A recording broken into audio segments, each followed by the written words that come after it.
ओम शांति। आज 18 सितंबर 2021 के बाबा के मधुर महावाक्य सुनेंगे।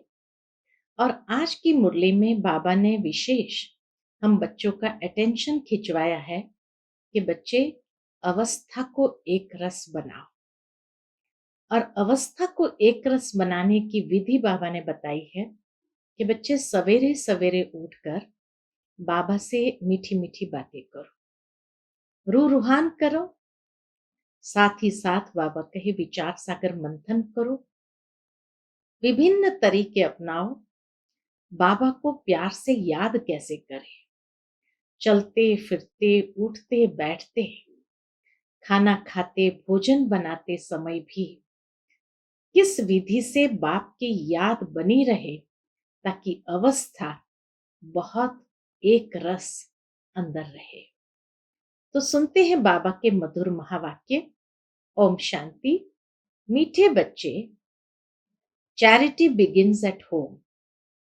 अपने परिवार वालों को ज्ञान सुनाओ, अपने हमजिन्स का कल्याण करो।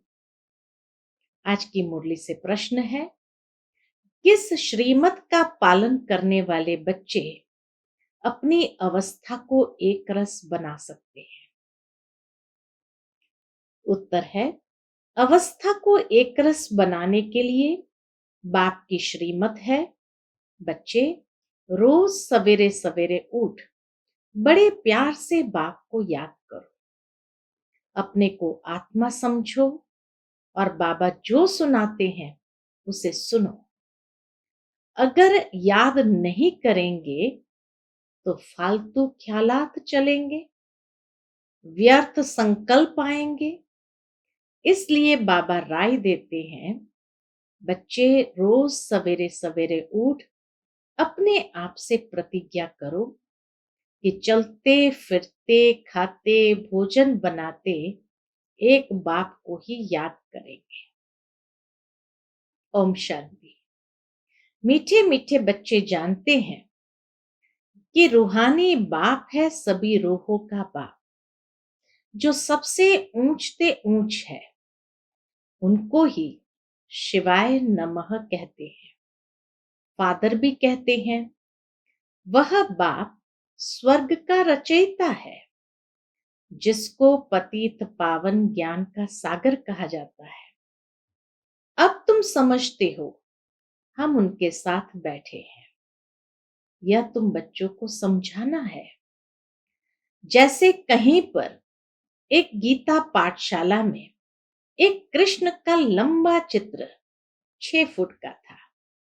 बाबा कहीं गए होंगे तो बाबा ने देखा उस गीता पाठशाला में कि कृष्ण का लंबा चित्र 6 फुट का था। अब कृष्ण तो वास्तव में छोटा ही दिखाते हैं, फिर कहते हैं गीता का भगवान था। तो भला गीता कब सुनाई? बचपन में? वह जब 6 फुट का हुआ तब सुनाई। राधे और कृष्ण की जोड़ी थी। राधे कृष्ण की क्या लगती थी? राधे को भगवती और कृष्ण को भगवान कहते हैं। इन दोनों का क्या संबंध है, यह किसको पता नहीं है। कृष्ण ने गीता का उपदेश दिया, परंतु कब? जब तुम ऐसे ऐसे प्रश्न पूछेंगे तो मनुष्य समझ जाएंगे कि यह तो सिवाय ब्रह्मा कुमार कुमारियों के और कोई पूछ नहीं सकते। कोई भी बड़े बड़े राजाएं आदि जो भी है, वह सन्यासियों को देख पांव जरूर पड़ेंगे। किसी को भी पूछने की हिम्मत नहीं रहती है। बाबा कहे बड़े बड़े सन्यासियों को देख करके राजाएं भी पांव पड़ेंगे, किसी को भी पूछने की हिम्मत ही नहीं रहती। तुम तो हिम्मत रखते हो। कहेंगे ब्रह्मा कुमारियों में इतना ज्ञान है जो बैठ करके रचता और रचना की इतनी नॉलेज देते हैं, उनकी बायोग्राफी सुनाती है। तुम पूछ सकते हो कि शिव जयंती मनाते हो, पूजा आदि भी करते हो, तो जरूर वह कभी आया होगा, तब तो शिव जयंती मनाई जाती है। वह कब आया? शिव बाबा तो है निराकार, उनको अपना शरीर नहीं है। शिव जयंती मनाते हैं तो जरूर शरीर में आया होगा। निराकार की जयंती कैसे हो सकती है? आत्मा तो अमर है। जयंती कैसे हो सकती? निराकार है और आत्मा अमर है, तो उसकी जयंती कैसे हो सकती? जयंती तब मनाई जाती है जब मरे और जन्मे। आत्मा की जयंती नहीं होती। आत्मा तो अविनाशी है, ऐसे नहीं कहेंगे आत्मा की जयंती। शिव तो है निराकार, उनका चित्र लिंग का रखा जाता है, तो बच्चों को यह ख्यालात रहने चाहिए। यहां से अपने घर धंधे धोरी में जाने से यह बातें ही बुद्धि से निकल जाती है, चिंतन नहीं चलता। क्यों निकल जाती? क्योंकि बाबा के चिंतन नहीं चलता। गुरुओं आदि की जंजीरों में भी बहुत फंसे हुए हैं, बात मत पूछो। अबलाएं बहुत भोली होती है ना, तुम उनसे पूछ सकती हो, शिव जयंती मनाई जाती है, परंतु वह है कौन? उसने क्या आकर किया और कब आया? जयंती माना ही बर्थ। निराकार शिव का बर्थ मनाया, वह निराकार है, तो उसका फिर बर्थ कैसे मनाया जाता है? किसमें आया?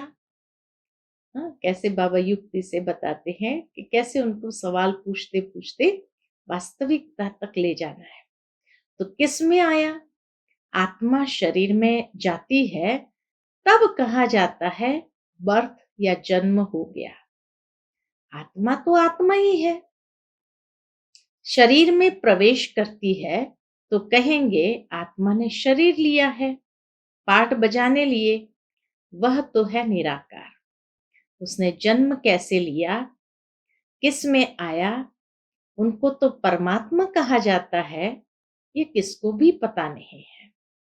बल बहुत शास्त्र आदि पढ़े हैं, परंतु कुछ भी पता नहीं है।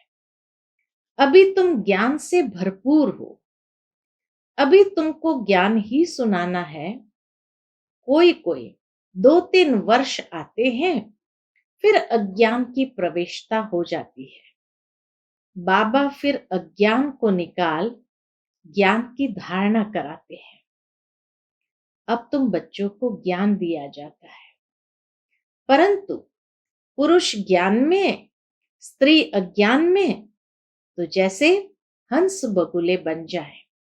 इसलिए पहले तो स्त्री को ज्ञान देना चाहिए।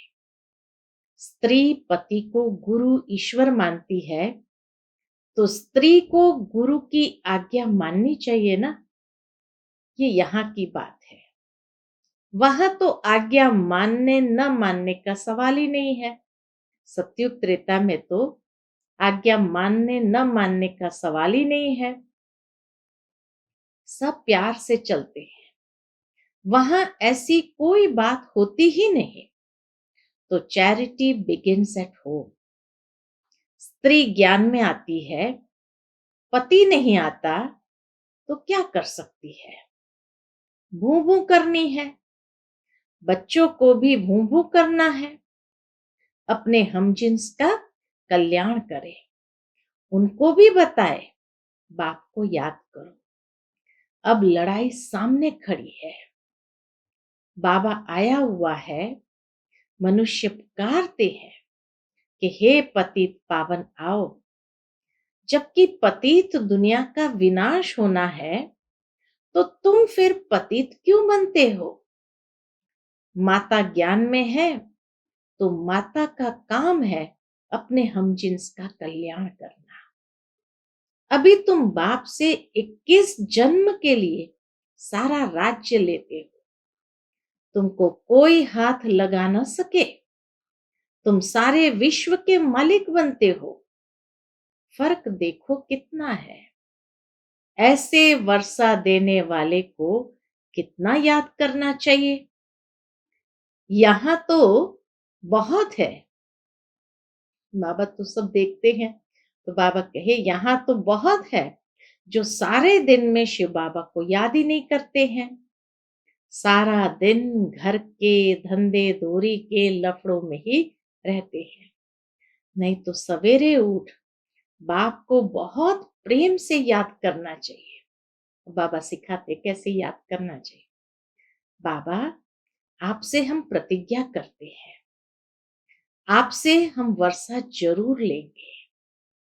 कैसे मीठी मीठी रूहान मीठी मीठी बातें करनी है बाबा से। सवेरे सवेरे उठकर वो बाबा सिखाते हैं कि बाबा, आपसे हम प्रतिज्ञा करते हैं, आपसे हम वर्षा जरूर लेंगे। बाबा, आप कितने मीठे हो, आपकी याद से हमारे विकर्म विनाश होंगे। अंदर में अपने से बात करना, उसको विचार सागर मंथन करना कहा जाता है। बाबा, आपसे हम पूरा वर्षा लेकर ही छोड़ेंगे। अब हमको तमो प्रधान से सतो प्रधान जरूर बनना है, तब ही सतयुगी राज्य पाएंगे। बाबा, आपको हम निरंतर याद करेंगे। 63 जन्मों में हमने कितने पाप किए हैं, कितना सिर पर बोझा है। इसलिए बाबा, हम आपको बहुत याद करते हैं। बाबा, हम खाना पकाएंगे, घूमने जाएंगे, तो भी आपकी याद में रहेंगे। ऐसे ऐसे बातें करते प्रतिज्ञा करेंगे तो विकर्म विनाश होते जाएंगे। बाबा, हम भोजन बनाएंगे आपकी याद में। हमको सतोप्रधान जरूर बनना है। पता नहीं कल शरीर छूट जाए तो हम सतोप्रधान बनेंगे ही नहीं। मौत का डर है ना। बाबा, हम जीते जी आपसे वर्षा जरूर लेंगे। बाबा कहे ऐसी मीठी मीठी बातें करिए। बाबा, हम जीते जी आपसे वर्षा जरूर लेंगे। फिर देखना चाहिए कि आज के सारे दिन में हमने कितना याद किया। कोई भी हालत में याद की यात्रा में जरूर रहना है, गृहस्थ व्यवहार में भी रहना है, युक्ति से चलना है। ऐसे ऐसे तीव्र वेग से पुरुषार्थ में लग जाए तो याद भी रहेगी और आयु भी बढ़ेगी। भविष्य में तुम्हारी आयु बढ़ेगी। याद नहीं करेंगे तो पद भी कम हो जाएगा। पुरुषार्थ कर बाप से वर्षा तो लेना है ना, और स्वदर्शन चक्रधारी बनना है। जैसे हिंदुओं को क्रिश्चियन बनाने के लिए नन्स बहुत फिरती रहती है, घरों में दुकानों में जाती है, सबको कहती है बाइबल लो, यह लो, हमारे क्रिश्चियन धर्म में बहुत सुख है। उन्हों की भी मिशन है, बौद्धियों की भी मिशन है। हिंदू लोग ये नहीं समझते कि ये क्या करते हैं। हमारे हिंदू धर्म वालों को क्रिश्चियन बनाते रहते हैं। तुम कितना प्रदर्शनी में समझाते हो, भल ओपिनियन भी लिख कर देते हैं, घर में गए खलास। इसके लिए गाया हुआ है, बंदरों के आगे रत्न रखो तो वह पत्थर समझ फेंक देंगे। तो यह भी अविनाशी ज्ञान रत्न पत्थर समझ फेंक देते हैं। यह भी कुछ समझते नहीं। हाँ, जो इस धर्म वाले होंगे उन्हों को ही टच होगा। बात बहुत सहज है। बाप स्वर्ग का रचयिता है। बाप भारत में आते भी एक ही बार है। बाप भारत में आते भी एक ही बार है। बाप कहते हैं, तुम मुझ पतित पावन बाप को बुलाते आए हो, अब मैं आया हूं तुमको स्वर्ग का मालिक बनाने। तुम कहते भी हो हम इस भ्रष्टाचारी सृष्टि को श्रेष्ठाचारी बनाकर ही छोड़ेंगे। अभी तो सब नरकवासी है। तुम अभी शिव बाबा की श्रीमत पर हो। शिव भगवान उवाच, मैं तुमको स्वर्ग का मालिक, राजाओं का राजा बनाता हूं। गीता में बड़ा अच्छा लिखा हुआ है। कहते हैं, मैं इन साधुओं का भी उद्धार करने आता हूं। परित्राणाय साधूनाम, तो इसमें कहा गया है कि मैं इन साधुओं का भी उद्धार करने आता हूं। तो यह उन्हों को भी सुनाना चाहिए ना। पुकारते भी है, पतित पावन सीताओं के राम। अब इसका अर्थ भी समझते नहीं। सब है भक्तियां अथवा सीताएं, सब पुकारती है, हे राम, आकर हम सीताओं का उद्धार करो। फिर कहते हैं, रघुपति राघव राजा राम। वास्तव में राजा राम की बात नहीं, मुख्य भूल है यह, जो शिव के बदले श्री कृष्ण का नाम डाल दिया। बाबा कहे, मुख्य भूल है ये यह, जो गीता में शिव के बदले श्री कृष्ण का नाम डाल दिया है। पूछना चाहिए, कृष्ण व राम को काला क्यों दिखाया है? सतयुग त्रेता में है ही सुंदर, फिर श्याम होते हैं। पहले है गोल्डन एज, सिल्वर एज, फिर कॉपर, आयरन एज। इस समय है आयरन एज। गोल्डन एज थी तो कितना मान था, तो युक्ति से जाकर समझाना चाहिए। वह कोई इतना जल्दी अपना हठ नहीं छोड़ेंगे, क्योंकि उनके पास भी तो शास्त्रों का ज्ञान है। तो बाबा कहे, वह कोई इतना जल्दी अपना हठ नहीं छोड़ेंगे। झाड़ की आयु बड़ी होती है तो झाड़ जड़जड़ीभूत अवस्था को पाता है।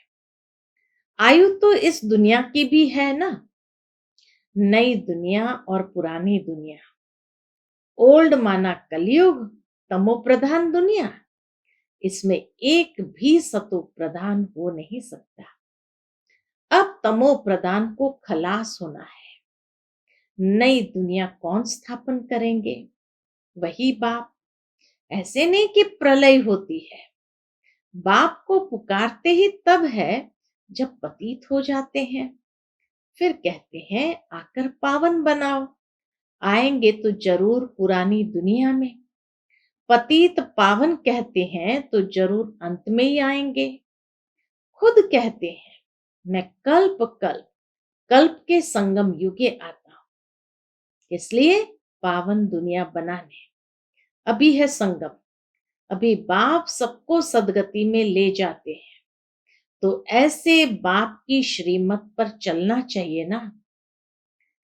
अपनी अवस्था को जमाना है, अपनी अवस्था को बहुत सुंदर बनाना है। सवेरे उठकर बाप को याद करना चाहिए। आज तो बाबा ने कितना सुंदर सिखाया कि कैसे बाबा से रूहान करना चाहिए। अपने को आत्मा समझना है, ये शरीर के ऑर्गन्स है। बाप कहते हैं, हे बच्चों, मैं तुमको जो सुनाता हूं वह सुनो। मुक्ति जीवन मुक्ति के लिए और कोई की बात नहीं सुनो, और कोई की बात नहीं सुनो। परमधाम से बाप आए हैं पावन बनाने, फिर तुम पुराने शास्त्रों को क्यों याद करते हो? भक्ति करते ही इसलिए हो कि भगवान मिलेगा। वह तो सर्व का सदगति दाता बाप है ना।